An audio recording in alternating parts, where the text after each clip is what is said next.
Class में हम लोग फिर से सेल को कंटिन्यू करेंगे, cell the unit of life and the fundamental unit of life. बाबू लास्ट क्लास में हम लोगों ने सेल थ्योरी देखा था, उसमें एक पॉइंट बचा हुआ था रडल्फ वर्चू के बारे में जानकारी लेना। देखिए ना जी, सालाडेन एंड स्वान ने हमारे स्टूडेंट पूछे थे कि सर सालाडेन एंड स्वान ने दिया तो क्रेडिट क्यों लेके गए रडल्फ virtue?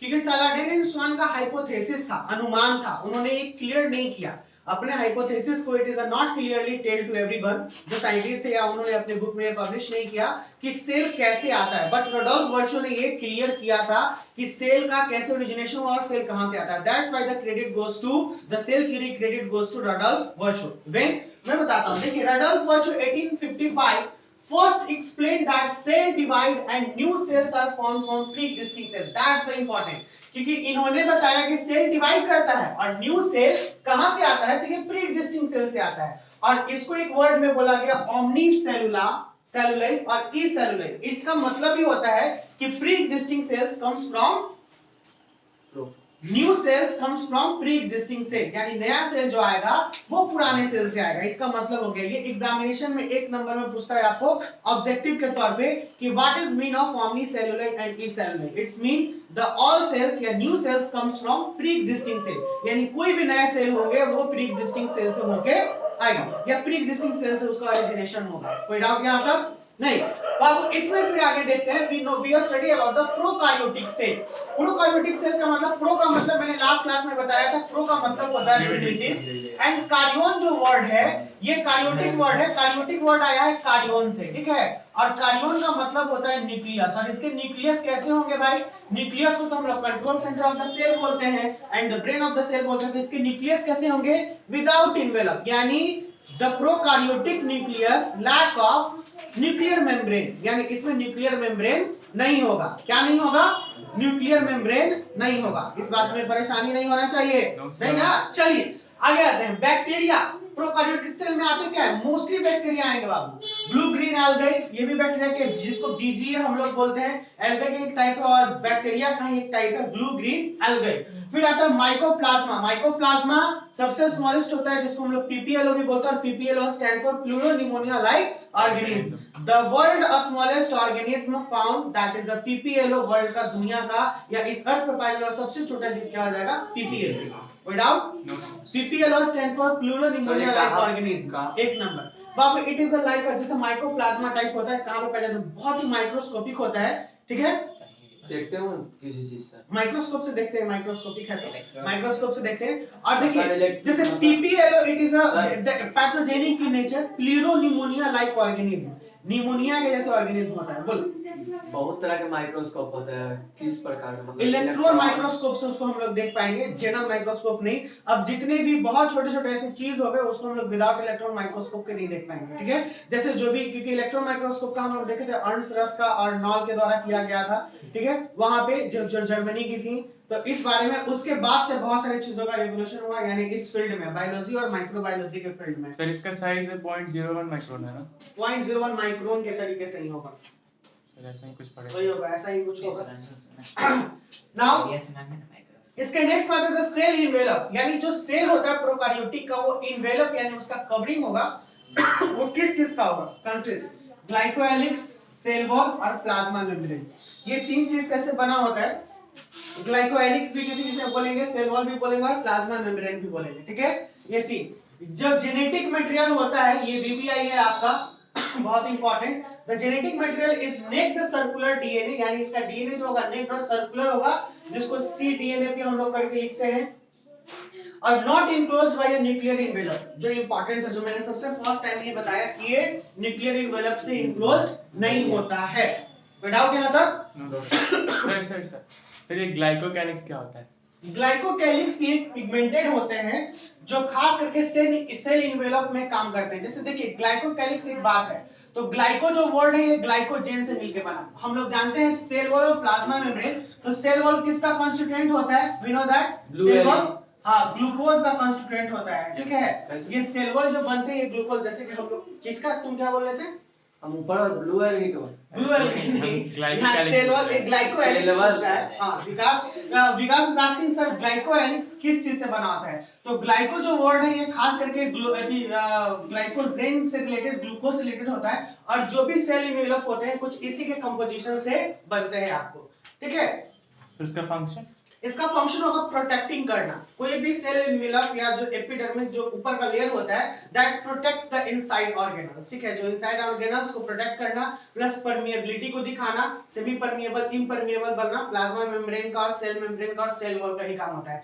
Cell wall is more rigid than the cell membrane, हम लोग जानते हैं cell membrane is known as plasma membrane also.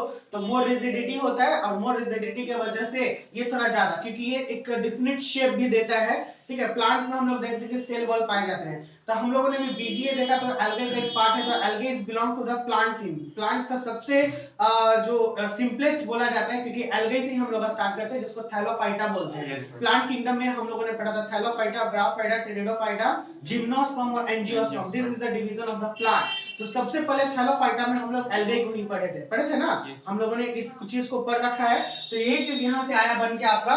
Now based on a staining property, a staining property, it's mean the property of the find out bacteria, this type of bacteria that is a gram positive और gram negative। gram positive है या gram negative है, ये questions बहुत ही अच्छा है, इसको पकड़ना और ध्यान से देखना है कि बैक्टीरिया को स्टेनिंग प्रॉपर्टी के आधार पे इसको ग्राम पॉजिटिव बैक्टीरिया बोला गया है।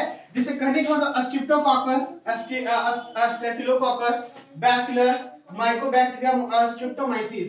बाबू ये सब का लगभग नाम आप लोग देखे होंगे कि हर एक मेडिसिन पे इसका नाम जुड़ा होता है। जब आप मेडिसिन को देखोगे ना और पीछे जब आप लोग उसके मेडिसिन के कंपोजिशन पे देखोगे तो कुछ इस टाइप से इसके यूजेस होते हैं। दैट्स व्हाई मेडिसिन में या खास करके फार्मास्यूटिकल लाइन में इन सब चीजों का बहुत इस्तेमाल किया जाता है, ठीक है। तो ग्राम पॉजिटिव बैक्टीरिया और ग्राम नेगेटिव बैक्टीरिया में आपके आ जाएंगे साल्मोनेला, स्यूडोमोनास, इसेरिया कोलाई, राइजोबियम और हेलिकोबैक्टर। बाबू साल्मोनेला टाइफी के बारे में आप लोगों ने नाम सुना होगा, ठीक है ना, जो टाइफाइड फैलाता है, पैथोजेनिक इन नेचर। स्यूडोमोनास का आप लोगों ने नाम सुना होगा। स्यूडोमोनास क्या होता है? ये जो होता है ना, इसको क्या बोलते हैं? नाइट्रोजन फिक्सिंग में। नाइट्रोजन फिक्सिंग में काम करता है और साइम्बायोसिस नेचर में भी आगे काम करेगा। कौन? Rhizobium. It also help in the fixing of nitrogen. Escherichia coli, जिसको ई कोलाई भी हम लोग बोलते हैं, this bacteria is helping the various types of experiments. Various type of experiment में इसको ई कोलाई को इस्तेमाल किया जाता है। तो ये सब जो है इनके प्रॉपर्टीज के आधार पे, प्रॉपर्टीज दो हो गए, gram positive and gram negative, और ये पता किया जाता है स्टेनिंग प्रॉपर्टी के अकॉर्डिंग। तो ये बैक्टीरिया को दो भागों में बांटा गया। बाकी हम लोगों ने एक लास्ट क्लास में देखा था कि the shape and the size of cell. तो सेल में बैक्टीरिया के बारे में हम लोगों ने पढ़ा था कि the shape and the size of the cell are different types of that found in the bacteria and the every cell। तो बैक्टीरिया में 4 टाइप के पाए गए। वो 4 टाइप में क्या क्या थे आप क्लियर कीजिएगा। हम लोगों ने देखा था, क्या देखा था? सबसे पहले caucus, spirillum. Spirillum is a which type of the spiral that is spring like shape में होगा। कॉकस राउंड शेप में होगा, बैसिलस रड शेप में होगा और वाइब्रियो कॉमा शेप में होगा। ये चारों, तो बैक्टीरिया को चारों शेप है जो आप लोग को होमवर्क में बनाना है, ठीक है ना। ये 4 टाइप ऑफ बैक्टीरिया, और शायद आप लोग पहले वाले क्लास में बनाए भी होंगे, लेकिन इसमें भी अगर बैक्टीरिया पर प्रोकैरियोटिक सेल में तो एक बार और बना लीजिएगा। Practice makes perfect student. जितना प्रैक्टिस कीजिएगा उतना आपके माइंड में आ जाएगा, ठीक है। Now mesosomes chromatophore, what we have studied, that is a mesosome chromatophore। What is this? These are the organelles of the prokaryotic cell, ठीक है, prokaryotic cell। prokaryotic cell का ये सब हम लोग organelles पढ़ रहे हैं कि ये होते क्या हैं। तो mesosomes, बाबू मेसोसोम्स इसके ऑर्गेनल हैं जो इसमें पाए जाते हैं प्रोकैरियोटिक सेल में। क्रोमैटोफोर, क्रोमैटो इज रिप्रेजेंटेड, क्रोमैटो का वर्ड होता है कलर से रिलेटेड, ठीक है। तो जो प्रोकैरियोट्स में अगर कलर के लिए रिस्पांसिबल होंगे तो क्रोमैटोफोर होंगे। जैसे हम लोग बात करें ब्लू ग्रीन एल्गे, तो ब्लू ग्रीन एल्गे देखिए तो थोड़ा कलर रिप्रेजेंट कर रहा है कि नहीं कर रहा है? उसी तरीके से तो कलर रिप्रेजेंट करता है, that colour giving by the chromatophores in prokaryotic cell. Extension of plasma membrane, plasma membrane से एक्सटेंडेड होता है, एक्सटेंशन का मतलब वहां से निकला होता है या वहां से उसके तरफ वो मौजूद होंगे। यहाँ पे एक वर्ड आया motile and non motile. Motile का मतलब होता है मूवमेंट करने वाले, मूवेबल, दैट इज मूवेबल, और नॉन मोटाइल का मतलब होता है नॉन मूवेबल। तो सबसे पहले हम लोग देखेंगे मोटाइल। मोटाइल के लिए एक यहाँ पे इसका ऑर्गन होता है जिसको बोलते हैं फ्लैजेलम। क्या बोलते हैं? फ्लैजेलम। और फ्लैजेलम को 3 भाग में बांटा गया, फिलामेंट, हुक और बेसल बॉडी। ये 3 पार्ट होते हैं फ्लैजेलम में जो हेल्प करते हैं किस चीज को? किस चीज में हेल्प करेंगे? मूवमेंट। इसके मूवमेंट में हेल्प करेंगे। जबकि जो नॉन मोटाइल होते हैं, नॉन मोटाइल मतलब ये मूवमेंट में हेल्प नहीं करेंगे, तो उसमें कुछ ऐसे आ जाते हैं, देखिए ना, पीली और फाइब्रियाई जो होंगे ये surface do not play as a role of motility, ये सरफेस पे मौजूद होंगे लेकिन ये मोटिलिटी के लिए नहीं होते हैं, सिर्फ अटैचमेंट के लिए होंगे। लगे कि इनके अटैचमेंट होगा पीली और फाइब्रियाई, ये नाम आप लोगों ने सुना होगा, पीलीफॉर्म apparatus, ठीक है ना। पीलीफॉर्म apparatus यानी इस apparatus का मतलब होता है उसके अंग या उसके औजार तरीके से जुड़े होते हैं। हम लोगों ने बहुत बार सुना apparatus सुने होंगे, ठीक है ना। तो apparatus का मतलब ये होता है it is a only attachment position, जो अटैच करता है किसी भी चीज से, जैसे सबस्ट्रेटम से कैसे हो गया अटैचिंग पोजीशन, ठीक है। तो वही पीली और फाइब्रियाई के तरीके से ये होगा। Now ribosome and inclusion body, ये दो अलग टॉपिक है, ribosome and inclusion body. What is the function of ribosome? Anyone else? Sir protein synthesis. Protein synthesis, very good. Protein synthesis ribosome का फंक्शन होता है, और प्रोटीन सिंथेसिस वो cell के लिए करता है। प्रोटीन का सिंथेसाइज होना बहुत जरूरी है, because protein is a energy giving, और एनर्जी है तो वहीं से प्रोटीन का बहुत सारा फंक्शन भी होगा। तो राइबोसोम एंड इंक्लूजन बॉडी, यानी राइबोसोम के अलावा सेल और प्रोकैरियोटिक सेल में और सब बॉडीज पाए जाते हैं जिनको इंक्लूजन बॉडी बोलते हैं। कैसे होगा, लेकिन सबसे पहले हम लोग राइबोसोम देखते हैं। राइबोसोम का साइज बताया 50 to 20 nm, ठीक है, ये साइज है। ये 2 सब यूनिट से मिलकर बने होंगे। कौन? Prokaryotic cell. प्रोकैरियोटिक सेल में ओनली 70s राइबोसोम पाया जाएगा। प्रोकैरियोटिक सेल में कैसा राइबोसोम पाया जाएगा? 70s। और यूकैरियोटिक में 70 और 80s हम लोग दोनों पढ़ेंगे। यूकैरियोटिक में 70s और 80s दोनों राइबोसोम पाए जाते हैं, और ये 70 में एक यूनिट इसका बना होगा 30 का, और एक यूनिट बना होगा इसका 50 का। कहेगा कि सर ये ऐसे कैसे, 50 30 तो 80 हो गया, लेकिन in the biological word 50 plus 30 is equal to 70 in the sense of ribosome, ठीक है ना। राइबोसोम के सेल्स में हम लोग बात करेंगे। ये दो सब यूनिट से मिलकर बना होता है, one is bigger and one is the smaller. आपका राइबोसोम कुछ इस ढंग से नजर आएगा, देखिएगा ऐसे, देखिए ये है, और फिर एक ऐसे ऐसे दिखाई देगा। तो ये नीचे वाला 30s जिसको सबेट वर्ग यूनिट हम लोग बोलते हैं, और ऊपर वाला को 50s। राइबोसोम जब यूकैरियोटिक सेल में हम पढ़ाएंगे अच्छे से डिटेल में, तो इसको हम लोग देखेंगे। ऐसे यहाँ पे भी हम लोग ने जो बात किया वो सफिशिएंट है, यही चीज पढ़ना होगा, उसको थोड़ा फिगर वाइज देख लेंगे, क्योंकि वहां पे सिर्फ क्या हो जाएगा 80s पाया जाएगा, तो 40 और 60 मिलके 80 बनाता है। कितना बनाता है? 40 और 60 मिलके 80।